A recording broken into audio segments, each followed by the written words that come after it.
Okay, so hey guys, welcome to the Photoshop for the Complete Beginner series. My name is Laz and I'll be the one who'll go through with you guys the fundamentals of Photoshop.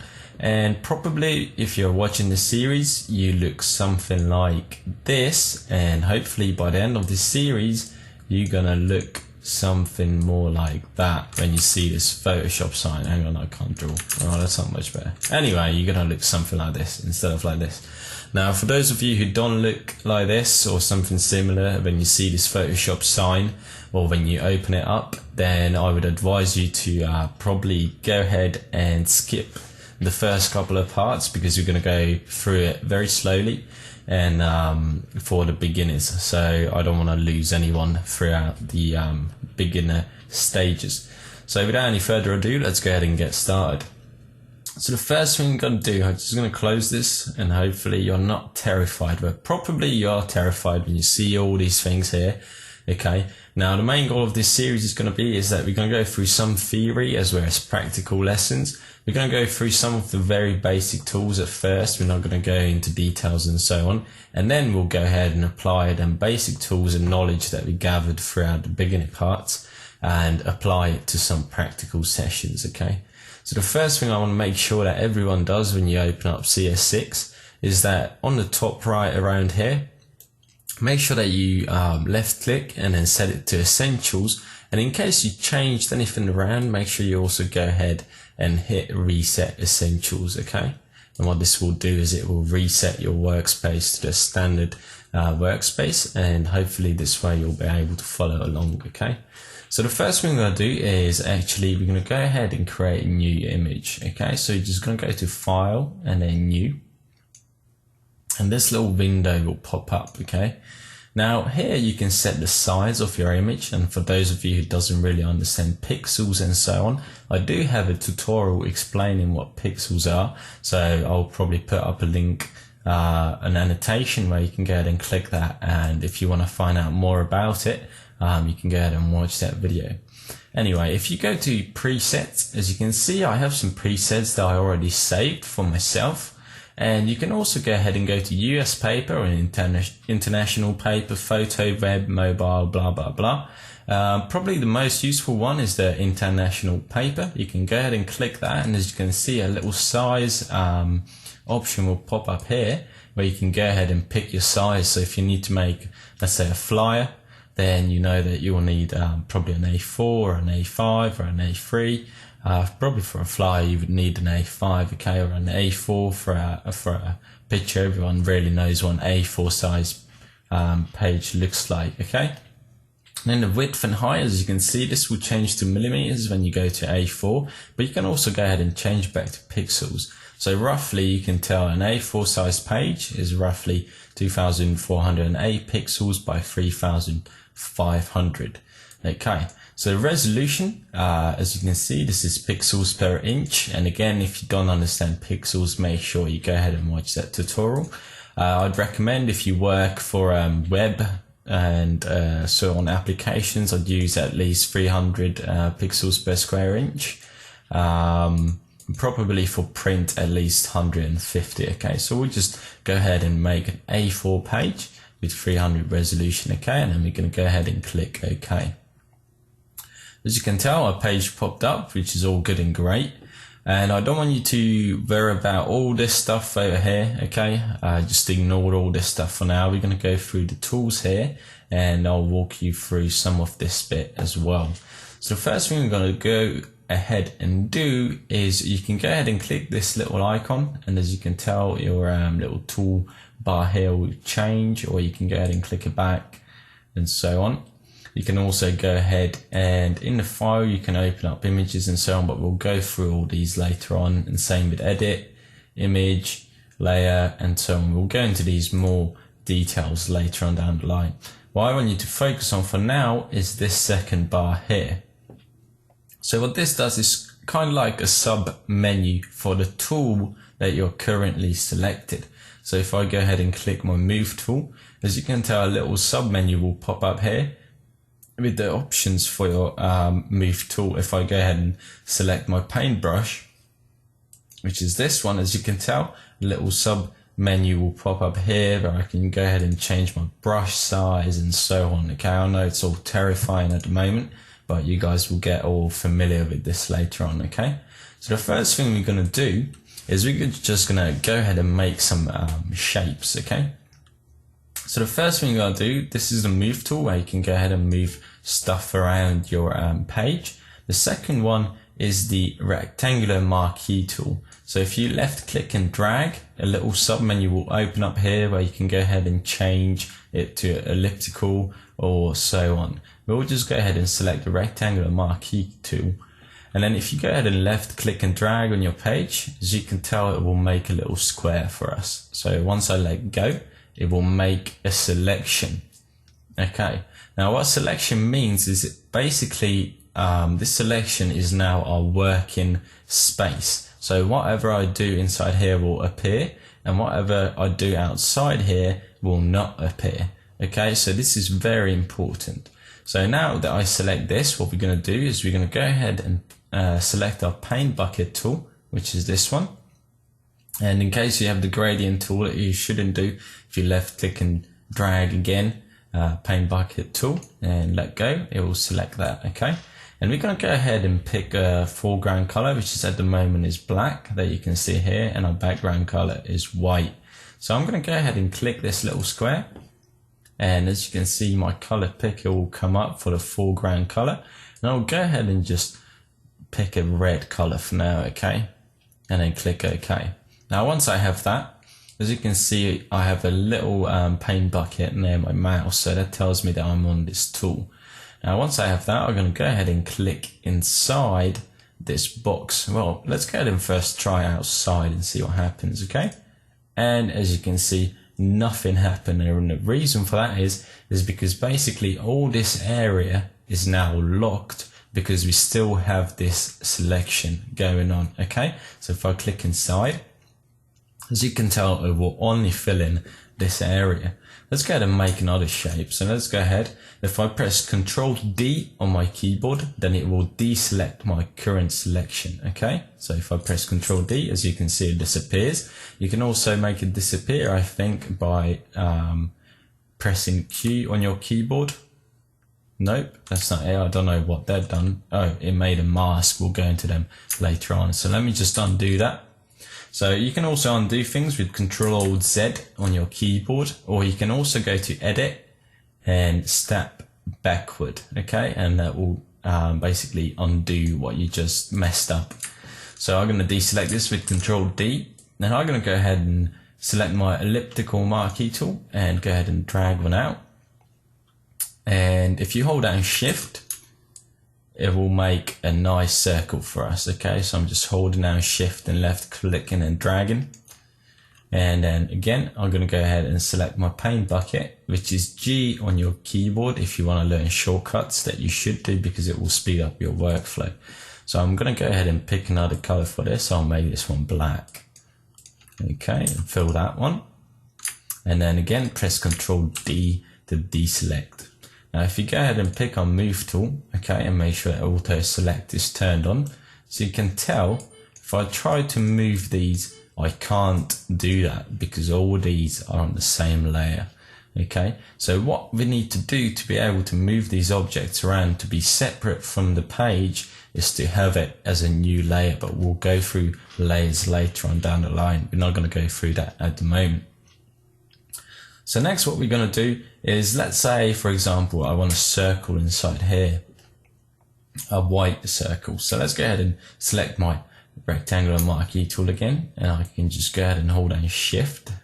Okay, ooh, I messed that one up, there we go. And I should be able to go ahead and move this selection, which will basically cut that out for me. Okay, like so. What we can also do while this is selected is we can go ahead and press Delete on our keyboard, and then we can go ahead and use a foreground or background color. Our background color at the moment is white, so you can go ahead and use that to fill this selection in. Okay, so if I go ahead and press OK, as you can tell, that will get deleted. We can also go ahead and make another selection by holding down Shift, the circle one, and we can go ahead And let's say, for example, to make things faster, if I click this little arrow here, it will swap my foreground and background color. Okay, and then again, if I press G for my paint bucket tool, I can just click inside here and it will fill it with white. Okay, so you somewhat went over the paint bucket tool and selection, foreground, background color, the move tool, and so on. Now let's say if I didn't want to make, let's say, just a rectangular shape, and I want to fill that, I want to go ahead and make a little zigzaggy sort of shape around here. Let's go ahead and go to the next tool, which is our polygonal lasso tool. Okay, there is a lasso tool as well. The polygonal lasso tool basically lets you to drag straight lines. So if I wanted to have a zigzaggy edge around here, I can go ahead and just go around it like this, and then you gotta go all the way back around here to make your selection, because this tool also makes the selections. And now if I double click or join it up at the end, as you can see, it will make a selection for us. Okay, so now I can go ahead and do is, again, I can go back to my paint bucket tool and fill that with white. Okay, and as you can tell, it cuts those bits out as well. Or if I wanted to, I can go ahead and, let's say, press delete again on my keyboard and use my foreground color, because my foreground color is white now. Or I can use the background color, which would be blue. Okay, and fill it with that, and that will make a whole shape for our selection. Okay, while this is selected, you can go to your move tool and you can move this, which will basically just copy it. Okay, and I just made a brand new shape. So that's what that does. Now for the lasso tool, if you wanted to make a more precise shape, I can just go ahead and drag my mouse, and it's sort of like cutting it out by hand instead of having straight lines going. Okay, so what you need to make sure that you're aware is that this only makes a selection. So if I wanted to go ahead and fill this with white now, I can go ahead and do that. Okay, so we sort of went through the selection tools, the basic ones. We also have our magic wand tool and quick select tool down here, or we'll just go through the magic wand. For flat colors, this works really well. So if I, let's say, I wanted to select this, I can just go ahead and drag there. Okay, and as you can see, it selects it, and now I can go ahead and fill this with white, and it disappears apart from this tiny little edge around there. Okay, I can also go ahead and do that with red, with this shape. So if I only wanted to select this red, I can go ahead and select that, as you can see, and I can fill it with white, and all the red disappears. And as you notice, this red didn't get selected, and the reason for that is because the connection between the two red is not big enough. Now what we can do in the magic wand tool is that we can go ahead and increase the tolerance in this subgroup.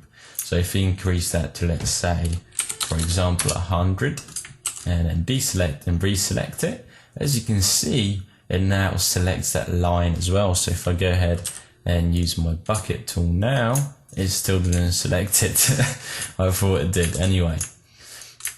If I wanted to select that as well as my main shape, I can go ahead and select that, and then hold down Shift on my keyboard, and then as you can see, there's a little plus sign next to my magic wand, like so, and now I should have selected it.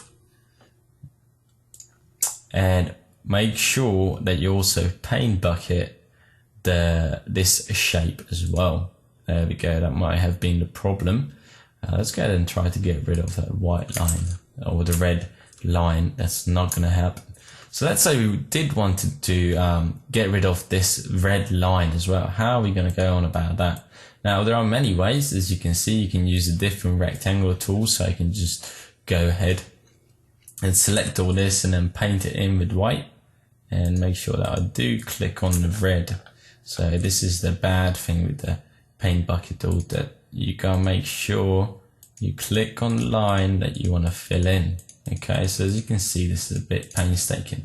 A different way to go ahead and delete things off the page is by using the eraser. So if I press E on my keyboard, which is this, the eraser, I can go ahead and I can just brush away. Now the reason why it's brushing blue is because our color here needs to be white and our background color needs to be white as well. So if I now start to brush away with 100% opacity, you gotta make sure your opacity is 100. Okay, now let me just right click on the page and I'll go ahead and pick a flat brush, okay, and increase the size. You can also go ahead and do that up here, so you can go ahead and click this and you'll have this sub menu pop up, or you can just right click on the page and you'll have the same sub menu pop up. So make sure your flow, opacity and hardness is 100%. Make my brush a little bit bigger, and now I can go ahead and brush away in here. Okay, start deleting things, same around here. And also, because these things are on the same layer that will go over later on, I can go ahead and start deleting things of these shapes as well. Okay, so that goes quite well. I can go ahead and make my brush smaller. Now I think this is a good time to also go ahead and go through brushes a little bit. So if I select this softer brush, as you can see, I make it a little bit bigger, and you notice that my opacity and flow is still 100% and my hardness this time is on 0. Let's go ahead and just do a single click in here. Okay, so as you can see, this will have a softer edge. Now what happens if you turn up the hardness a little bit? As you can see, it will have a lot harder edge, so it's not going to have that smooth transition. If I turn down the hardness a little bit, so you can see it's more like spray paint a little bit. So these are different sort of brushes you can get. You can also get custom brushes, so like the splatter one, that will go through more in that later on. So I don't want you guys to freak out that, oh my god, what is he doing? But basically we'll go through these more in detail later on down the line, okay? So the next step that we're going to go ahead and go through before I run out of time, we just covered the magic wand tool and different eraser brushes. We're going to go ahead and go through this crop tool. So let's say I made my image, okay? So this section of my image right here is, I reckon, beautiful, and everything else here on the page I do not want. Okay, so I don't want this. Let's go ahead and make this a little bit nicer still, so you can work with this. So we'll just press B. Let's press E instead for our eraser. Okay, I don't want to go into the brush tool just yet. I'm going to go ahead and pick a soft brush and increase the size a bit, and we're going to turn this into what you guys are going to look like, hopefully, by the end of this series. Okay, so you guys are going to be all happy. That's your eye. I'm going to go ahead and pick a black color for your iris right there with my brush, and you guys do not use the brush yet because we haven't gone through it yet. Anyway, this is what you guys are going to look like by the end of this series. If you're a girl, you're going to look more something like this. Okay, so anyway, this is my final picture that I want to save. Okay, so this is my amazing art that I created, and I don't want to really save all this stuff on the left. Okay, and that's when the crop tool would come in. So I would go ahead and select my crop tool, and I can go ahead and make a selection with my crop tool like so. And as you see, everything else on the background has gone black or dark grey, which means it's not selected in my image.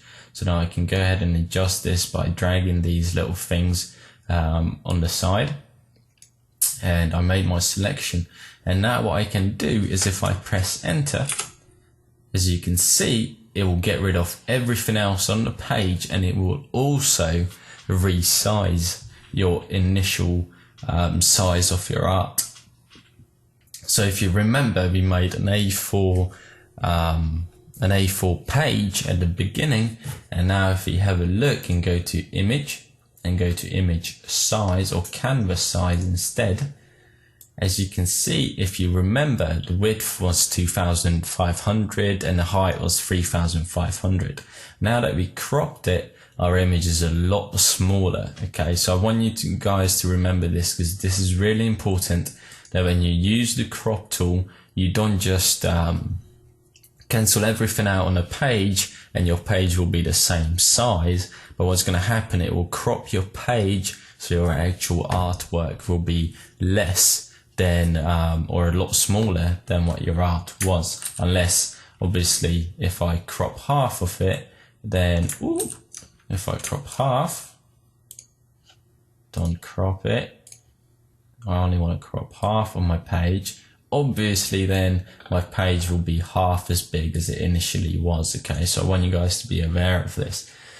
So we're going to go ahead and I'm just going to crop this again, and we're going to go ahead and wrap up the first part of the tutorial here. So I'm going to go ahead and crop my image beautifully, press enter on my keyboard, and once I'm happy with this, to go ahead and save your designs, you would go to File, you would go to Save As for now. Okay, so you'd go to your desktop and you would go ahead and name this as my design, and here in the format you can go ahead and make sure that this is going to be saved as a Photoshop file.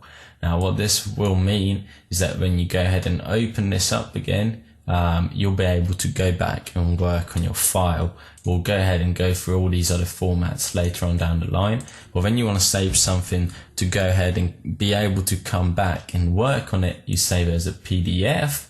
When you go ahead and save it as sort of your final design to show your friends, you would go ahead and save it as a JPEG. Okay, so I'll save that as a JPEG. Okay, and this little window will come up. You can go ahead and drag up the file size to the maximum and then click OK. Okay, so this is my final art that I made. I hope that you guys enjoy it and enjoy this first part of the tutorial series. In the next couple of parts, we'll go through the other tools, and then we'll go ahead and make some cooler designs later on, some more advanced, but I'm afraid we're going to have to go through all this sort of boring stuff at the beginning for you guys to be able to follow along. Okay, so make sure you guys like